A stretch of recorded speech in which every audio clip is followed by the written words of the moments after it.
We're at Stratos Precision Engineering. Now, this is how we turned, or Citizen have turned a miller into a turner. So, by trade, Simon, you were a miller? Yeah, 15 years milling on Haas machines.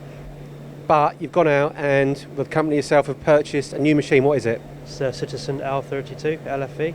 Okay, so I'm thinking straight away, it must be fairly daunting. If you've been milling, going to a 7-axis machine?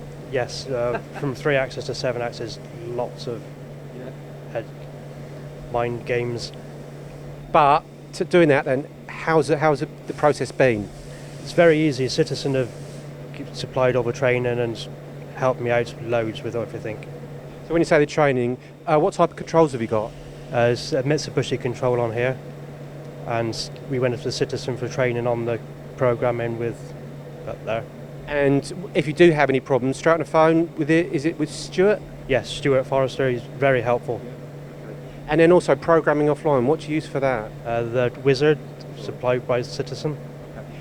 Again, as a miller, how's that been using that? It's very easy, very user-friendly. It helps guide you all through it, very conversational. And you say it's very easy. We'll showcase some of the components because they're pretty impressive components. But talk about what's in the actual envelope of the machine. What's the bar itself? So it's the L32 LFV. What size bar will it actually take? This will take from 3mm to 38mm. Okay. So you're going from 3mm to say 38mm. Is it easy to change over that bar?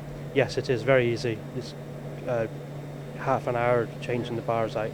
Okay. Now, again, new to turning, but the LFV itself, has that been easy to use? Yes, very easy. The Wizard does all the hard work for you with that one. You're making it sound very easy. It is very easy.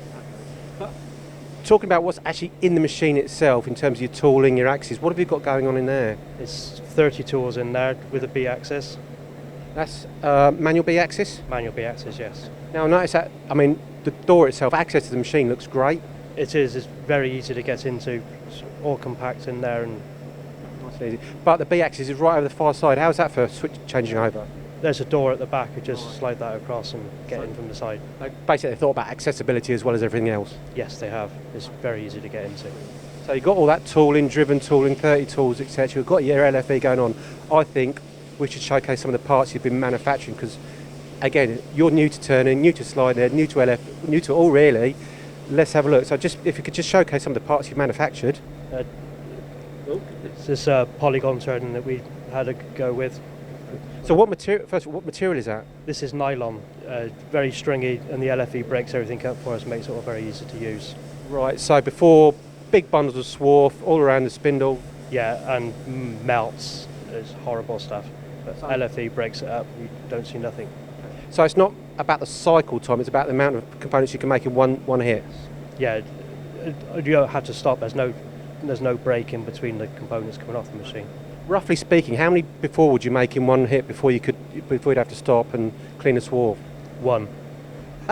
And how many do you reckon you can do now? Thousands. It's thousands now. I wouldn't stop it. Blimey, amazing. Okay, so that's a bit of polygon turning. Nice. Another part, please. It's a little peak nut that we made.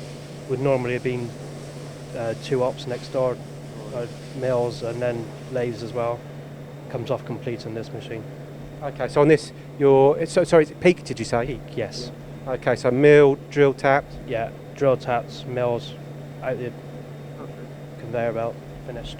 Fantastic. And like I say before, 2 ops. Now, how long would you run the machine for? That would run 24 hours round the clock unassisted. Okay. What about, just a quick look maybe at this part here. Stainless steel washer, 6mm diameter. Next door would be a nightmare to deburr and everything else. This does it all for you. Okay, now I'm looking at that part though, fairly basic part, but in terms of tolerances and surface finish. The tolerance is on here within 0.5 of a mil, and the machine very rarely needs to be changed and adjusted at that. So again, I'm presuming you're running it 24/7. Yes. Yeah, 24/7 that will run. And again, only a small part. What about tool wear and things like that? If the tool does wear, the machine will sense it and alarm out and turn itself off and send us an email. Okay, so overall then, sounds like a fantastic machine, enjoying using it. Yes. Do you want to go back to milling? No, I don't want to go back to milling. Simon, thank you very much.